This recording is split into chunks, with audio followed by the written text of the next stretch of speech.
자, 여러분 반갑습니다. 이제 수업을 시작하도록 할게요. 선생님이 미리 시간을 아끼기 위해서 먼저 써놨다. 이렇게 생각하시면 되겠습니다. 자, 과목을 보실 텐데요. 과목에 과물들이 불어익어 있는 사태처럼 나를 경악해 하는 일은 없어요. 사태나 경악처럼 부정적인 그런 속성의 의미를 썼습니다만은 이거는 부정적인 의미라고 보지 마시고 여기 써 있는 것처럼 정서적인 충격을 받았다. 경이로움을 느꼈다. 라고 하면서 이 사람이 과목을 보면서 뭔가 깨달은 것을 이야기하고 있습니다. 자, 경악해 하는 것은 없다 라고 되어 있어요. 없다니까 단정적 어조가 사용됐죠. 자, 뿌리는 박질 붉은 황토에. 자, 붉은 황토에 세모하시고 붉은색이니까 색채 이미지가 사용되었다 라고 보시면 되겠습니다. 가지들은 한낱 비바람들 속에 뻗어 출렁거렸으나 라고 되어 있네요. 비바람도 이 가지들을 괴롭히는 존재로 본다면 이것도 세모를 치시면 되겠고요. 우리가 이연을 보시니까 황토와 비바람 같이 이 시련과 좀 고통과 이런 것들이 주로 나타나 있습니다. 그래서 이연의 두 줄을 이렇게 묶으셔서 과물을 맺기까지의 시련이 나타났구나 이렇게 보시면 되겠습니다. 사면으로 가시겠습니다. 사면 모든 것이 멸렬하는 가을. 자, 여기를 이제 각진가로로 한번 묶어 볼 거예요. 모든 것이 멸렬하는 가을이라고 되어 있으니까 일반적으로 우리가 시를 공부한다 하더라도 상승적 이미지가 있고 하강적 이미지가 있단 말이에요. 일반적으로 상승적 이미지는 긍정적, 하강적 이미지는 부정적인데 하강적 이미지의 대표적인 것이 보통 뭐 낙엽 뭐 이런 것들을 의미한단 말이죠. 그럼 낙엽이라는 것은 언제 그렇게 이루어진다? 가을. 그럼 가을은 모든 것이 멸렬하니까 소멸과 쇠락의 계절이라고 해서 가을에 대해서는 일반적으로 뭔가 좀 부정적으로 생각하는 경우도 있을 거란 말이에요. 그래서 지금 이 부분은 왜 안 나오죠? 화자의 일반적인 생각이었던 거죠. 그러니까 이 사람은 가을을 좀 부정적으로 본 거예요. 그래서 모든 것이 멸렬하는 가을을 가려 그는 홀로라고 되어 있어요. 자, 그에다가 내용을 할게요. 여기서 그는 뭘 말하죠? 과목을 말하는 거겠죠? 그래서 여기는 대상의 인격을 부여했다. 이렇게 보시면 되겠어요. 그러니까 의의로가 됐다는 거죠. 자, 모든 것이 멸렬하는 가을을 가려 그는 홀로 황홀한 빛깔과 무게의 은총을 지니게 되는 과목의 과물들이 무르익어 있는 사태처럼. 자, 과물이란 말에 동그라미 하시고요. 이 과물이라고 하는 것은 시련을 극복한 결실이 되겠죠.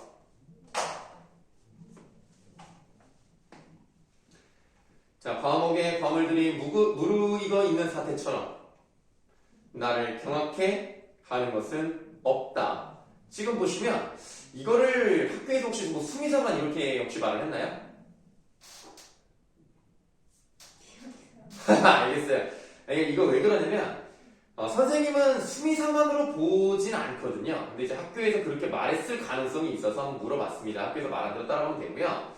중요한 것은 수미상관이든 아니든 1연을 반복했다는 점에서 이 부분이 중요하기 때문에 의미를 강조하기 위한 거였죠. 그러니까 이 과물이라는 것은 그 어려움을 다 이겨낸 것이기 때문에 그런 것이 나에게 정신적 충격으로 다가왔다. 어떤 큰 깨달음을 얻었다. 이런 얘기죠.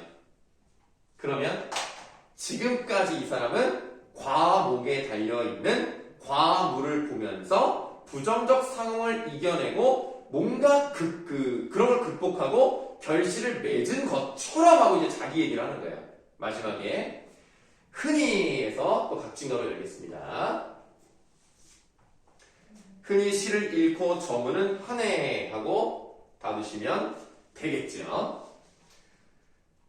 요 각진가로 치인 부분은 사면에 했던 것과 마찬가지로 화자가 일반적으로 생각했던 것인데요. 그 가을에도 나는 이 과목의 기적 앞에 시력을 회복한다. 자, 회복한다에다 괄호하시면 되겠습니다.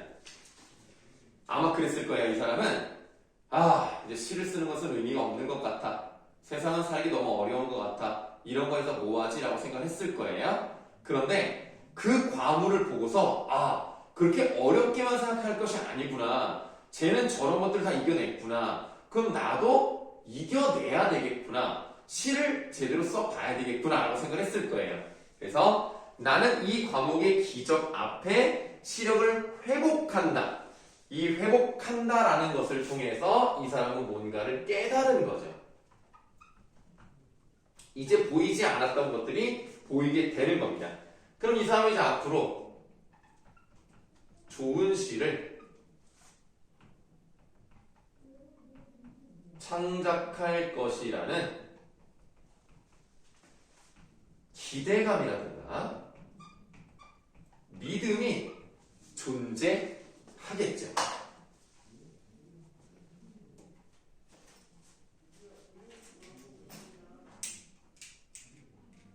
그래서 사과를 먹는 일상적 체험에서 보편적 깨달음으로 간 것처럼 과일이 달려있는 모습, 일상적인 체험을 통해서 깨달음의 정서로 갔다라는 점, 이런 점이 유사하다고 보시면 되겠습니다. 그럼 문제를 풀어왔을 테니까 답을 한번 맞춰보도록 하죠. 자, 문제로 이해하기 1번 동일한 연의 반복이 되어 있고요. 정서를 심화한다는 것은 의미를 강조한다는 것과 유사하다고 보시면 되겠습니다. 1번의 동그라미 2번 색채 이미지 활용했죠? 붉은 황토에도 사용됐기 때문에 동그라미 3번 반어적 표현은 나타나 있지 않습니다. X 4번 서리적 표현도 나타나지 않습니다. X고요. 5번 단정적 어조를 사용했습니다. 뭐뭐 없다, 뭐뭐 회복한다. 이렇게 니은다가 나온다든가 아니면 기본형 그대로 나오는 경우에는 단정적 어조라고 말할 수가 있어요. 그래서 뭐뭐 하지 않는다, 뭐뭐 아니다. 이러면 단정적인 느낌이 있구나. 이렇게 생각하시면 되겠습니다. 6번의 답은 2번이 되겠습니다. 경악과 같은 충격적인 시험, 충격적이라는 것이 이제 사람마다 조금 다르게 생각할 수 있겠습니다만은 충격적이라고 하더라도요. 전위적인 실험을 시도했다 라고 말하기는 어렵다 이렇게 보시면 되겠고, 전위적이라는 것은 쉽게 말하면 다른 사람들은 잘 시도하지 않는 굉장히 실험적인 그런 것들을 이제 전위적이라고 하는 거죠. 그런 것은 하고 있지 않다 라고 생각을 하시면 되겠습니다. 자, 이렇게 우리가 과목을 한번 해봤고요. 선생님이 이제 모든 시험범위나 이런 것들 다 핸드폰에 적어놔가지고 지금 정확하게 내가 지금 뭘 써놨는지 모르겠는데 사랑, 고향, 사과를 먹으며, 봉산탈춤, 납작납작. 예덕 선생님들도 학교에서 했다고 했나요? 그거 종이를 받았어요. 받기는 했어요? 아직 진도는 안 나갔고? 네. 그럼 일단은 내가 볼 때는 1, 2단원에서 본문으로서는 이렇게만 들어갈 것 같아요. 왜냐면 지금까지 한 번도 빼떼기라던가 서로에게 길들여진다는 거, 여백을 여자도 한 번도 들어간 적이 없어요. 그러니까 아마 이번에도 안 들어갈 것이다. 내가 그린 10만원 시도 안 들어갔었으니까 그건 만화니까 안 들어갔을 거고, 일단은 본문은 그렇게 들어갈 것이고, 거기에다가 이제 그 모의고사 문학작품은 들어갈 것이고, 그 다음에 아마 끄트머리 같은 데 있는 봄이라던가 껍데기는 가루라던가 서평역이라던가 이런 게 이제 들어갈 수는 있어요. 흥부 부부사이라던가 나중에 또 추가가 되면 말씀 좀 해주시고요. 자, 그러면 이제 우리는 이제 평가 문제도 있으니까 이제 문제를 푸는 시간을 갖는 것도 이제 중요하지만 이것부터 먼저 받으시고요. 저번 주에 만들었는데 이거 저번 주에 줄걸. 저번 주에 줄걸 오늘 안 올 줄 알았으면 이것도 어떻게 갖다 주지? 큰일이네. 일단 받으시면 거기에서 사랑이라는 모의표가 문제가 있습니다. 거기에서 이제 장성남의 배를 매며 라는 부분이 나왔으니까 이 부분을 한번 공부해 보도록 할게요.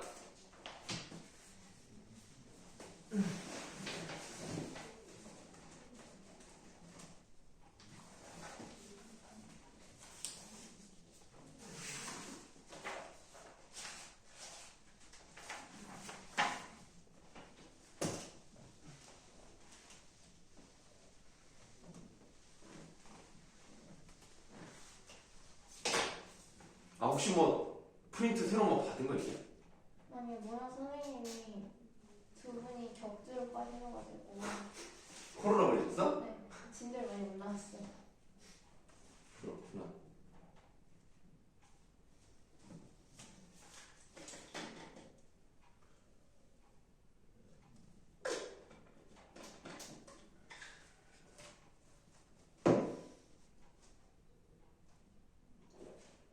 마스크가 왜 이상하지? 자, 우리가 거기서 이제 사랑이라는 그 모의평가 1회 4번 문제와 관련된 장성남의 배를 매매를 한번 보도록 하겠습니다. 아무 소리도 없이 말도 없이 요거를 그냥 통째로 괄호를 하시는데 따로 뭐 대단한 설명은 아닙니다. 그냥 뭐뭐도 없이 뭐뭐도 없이라는 반복이 됐다는 것만 아시면 돼요. 그러니까 괄호 친 것들이 앞으로 몇 개가 더 나올 건데 아 그럼 반복되는 거를 의미하는구나 이렇게 보시면 되고요. 등 뒤로 털썩 밧줄이 날아와. 자 일단 밧줄에다가 네모할게요. 밧줄이 날아왔고요. 나는 뛰어가 밧줄을 잡아다 배를 맨다. 자 배에다가 네모하시고 맨다에다 괄호하시면 돼요. 이 맨다는 지금 반복되는지는 알 수는 없습니다만 나중에 다른 거랑 연결시킬 거고요. 아주 천천히 그리고 조용히 배는 멀리서부터 닿는다. 요 닿는다에 괄호하시면 돼요. 그러면 닿는다라고 했으니까 맨다도 니은이 들어갔죠. 현재 시제 선어머리가 들어갔고 닿는다도 현재 시제 선어머리 는이 들어간 거죠. 그래서 맨다와 닿는다를 괄호를 한 거예요. 같은 기법이 사용됐기 때문에. 자, 1연에 지금 우리가 필기를 안 하고 표시만 하고 있어요. 2연을 볼게요. 사랑은 호젓한 부둣가에 우연히. 자, 부둣가 네모하도록 하겠습니다. 그럼 지금 계속 네모를 하고 있는데 우리가 봐요. 첫 번째 연에서는 무슨 얘기를 하는지 잘 몰랐어. 그냥 갑자기 밧줄이 날아와가지고 배를 맸다. 뭐 이게 뭐 어쨌다고 생각하는데 2연에서 결국 이 얘기는 뭐에 관련된 것이다? 사랑과 관련된 것이다 라는 것을 알 수 있었던 거죠. 그러면 이제 우리가 좀 더 읽어보시면 호젓한 부둣가에 우연히 별 그럴 일도 없으면서 넋놓고 앉았다가 배가 들어와 던져지는 밧줄을 받는 것. 자, 받는 것 바라보세요. 그럼 이제 느낌이 왔네요. 여기서 얘기하고 싶은 건 뭐냐면 갑자기 밧줄이 날아온다는 것은 사랑이 찾아온 것이구나. 그래서 그 밧줄을 맸다는 것은 인연을 맺은 거고 배가 들어왔다는 것은 그 대상과 이제 함께하게 되었구나. 이 얘기를 하고 싶은 거죠. 그러면 이제부터 이제 필기를 하도록 하겠습니다. 밧줄이라는 것은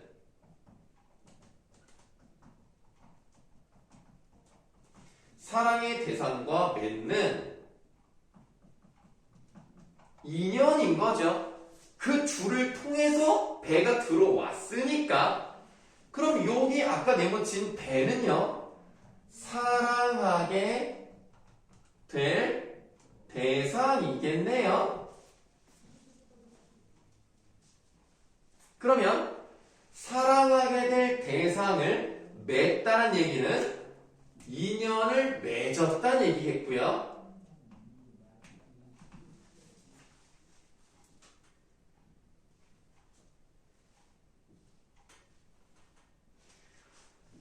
그럼 이제 이연에서 네모친 부둣가라는 것은 이러한 것들이 이루어지는 공간이니까 사랑이 찾아오는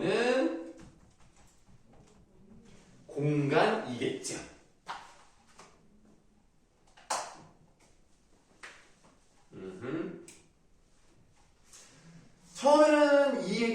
있을까라고 생각했겠지만 사랑에 대한 이야기구나라고 했더니 좀 그렇게 어려운 시는 아니에요. 좀 이렇게 좀 쉽게 다가올 수 있습니다. 그러니까 배가 들어와서 이렇게 되는 것처럼 사랑도 이런 것이구나. 그러니까 사랑이라는 게 이 사람 입장에서 그런 거죠. 내가 막 찾아다녀가지고 어딨니 내 사랑 이게 아니라 어느 순간에 운명적으로 대상이 나한테 온다라고 이제 생각을 하는 거예요. 그래서 어렵진 않은데 이 배를 이렇게 하는 것처럼 사랑도 이러한 것이구나라는 말을 했다면 전체적으로 어떤 방식이 사용됐다고 봐야 되는 거야? 비유? 비유라는 표현보다는 비유는 우리가 표현법으로 쓰는 거고 그 비유란 말이 틀린 건 아니에요. 다만 내가 말하는 건 좀 더 크게 전개 방식으로 봤을 때 그 비슷한 거를 보여주면서 우리가 요거니까 이렇게 비슷하니까 이렇게 한번 생각해 볼 수 있겠구나 그런 거. 네 글자도 되고 두 글자도 되고. 관계? 유추라고 하죠. 네, 지금 유추의 방식이 사용이 되고 있는 거예요. 자, 호젓한 부둣가에 우연히 그럴 일도 없으면서 넉넉히 앉았다가 배가 들어와 던져지는 밧줄을 받는 것. 그래서 어찌할 수 없이라고 되어 있는데 여기서 어찌할 수 없이라는 것은 부정적 의미가 아니에요. 내가 그거를 그냥 거부할 수도 없고 그냥 들어온다는 얘기는 운명과 같은 거란 얘기예요. 그래서 거기 어찌할 수 없이 밑에다 쓰면 되겠구나. 그 밑에다가 피할 수 없는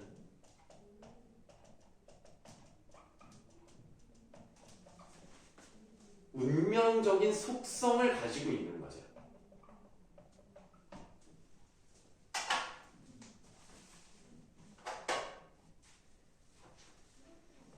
자, 그래서 어쩔 수 없이 배를 매게 되는 것. 자, 되는 것 바로 하세요. 이게 받는 것, 되는 것. 같은 반복이 됐죠? 다음. 잔잔한 바닷물 위에 구름과 빛과 시간과 함께. 자, 구름과 빛과 시간, 통째로 동그라미.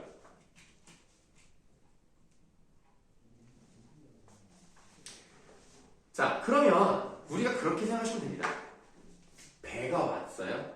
배를 묶었어요. 근데 이 배가요, 배만 온 게 아니라 그 주변 환경과 함께 있는 거잖아. 구름, 빛, 시간 함께 있는 거죠. 그러니까 이거를 어떻게 생각해 볼 수가 있냐면 들어왔죠? 그러면 우리는 사랑의 대상만 사랑하는 게 아니에요. 이 사람이 지금까지 살아왔던 시간, 함께 했던 사람들, 그리고 그의 그녀라면 그나 그녀의 상황, 처지 이런 걸 다 함께 사랑하는 거예요. 이게 같이 있는 거죠. 그래서 이 동그라미 친 거는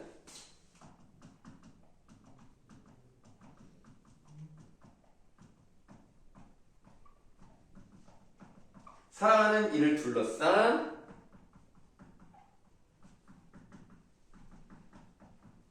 주변 환경 이렇게 보시면 돼요.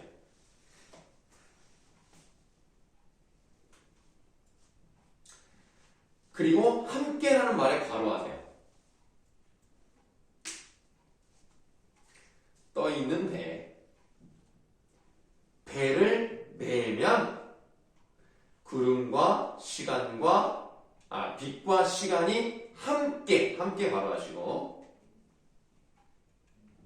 그러니까 그 사람을 둘러싸고 있는 기쁨, 슬픔 그런 모든 것들이 그의 세월, 꿈 이런 것들이 다 함께 있는 거예요.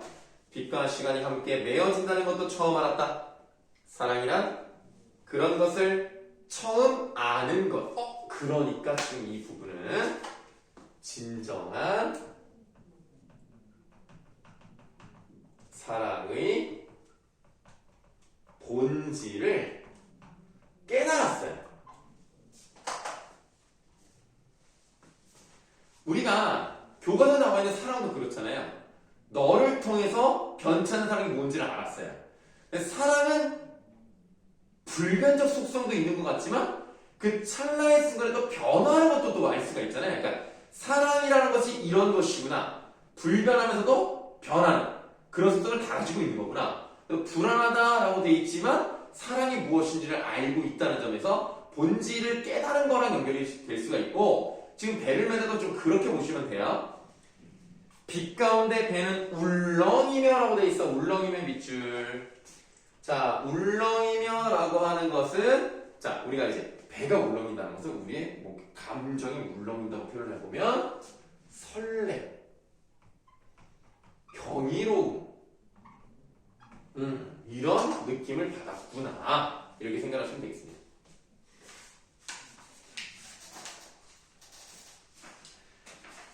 지금 학교에서 이제 나눠줬다고 하는 그 사람 모의평가 1회 장성남 배를 매면도 있고 새들도 세상을 뜨는구나도 있는데 사실 내 생각에는 세상도 세상을 뜨는 아니 세상도 세상이 아니라 새들도 세상을 뜨는구나는 사실 직접 관련은 없다고 생각을 하지만 이거는 왜 나와 있느냐면 이 김수영의 사랑이라는 작품은 단순히 개인의 사랑을 얘기하는 게 아니에요. 그 교과서 뒤에 나오거든요. 역사적인 사랑까지 갑니다. 우리 민족의 역사. 예를 들면 김수영 같은 경우는 뭐 전쟁도 경험을 했고요. 그 다음에 4.19 혁명도 그 경험을 했고요. 그래서 그런 것들을 보면은 우리나라가 좋은 나라죠 일단. 나는 뭐 전쟁도 이겨내고 좋은 나라고 4.19 혁명도 일어나고 정말 뭔가 이제 정의를 위해서 살아가는 그런 사람들이 있지만 역시 그럼에도 불구하고 예를 들면 뭐 독재라든가 이런 불안한 요소들이 있는 거예요. 우리의 민주화의 길에는 굉장히 어려운 것들이 많았단 말이죠. 그렇다고 우리가 버릴 수 없거든요. 그러니까 사랑이라는 거, 예를 들면 나라에 대한 사랑이라고 친다면 나라에 대한 사랑이라는 것은 우리가 좋은 것도 있지만 불합리한 것도 분명히 있을 거란 말이에요. 그런 것들을 보면서도 사랑을 포기하는 건 아니고 그거를 이제 안고 가야 된다. 그런 얘기를 하고 싶었기 때문에 역사적 사랑이랑 연결시켜서 9번에 이제 새들도 세상이 뜨는구나 요거랑 또 연결을 시켜보겠다 이거거든요. 근데 이제 계속 수업을 하면 좋겠지만 용비가 좀 기다리고 있으니까 너는 이제 뭘 하면 되냐면 그 창비 평가 문제집 거기서 사랑 부분을 풀고 계시면 돼요.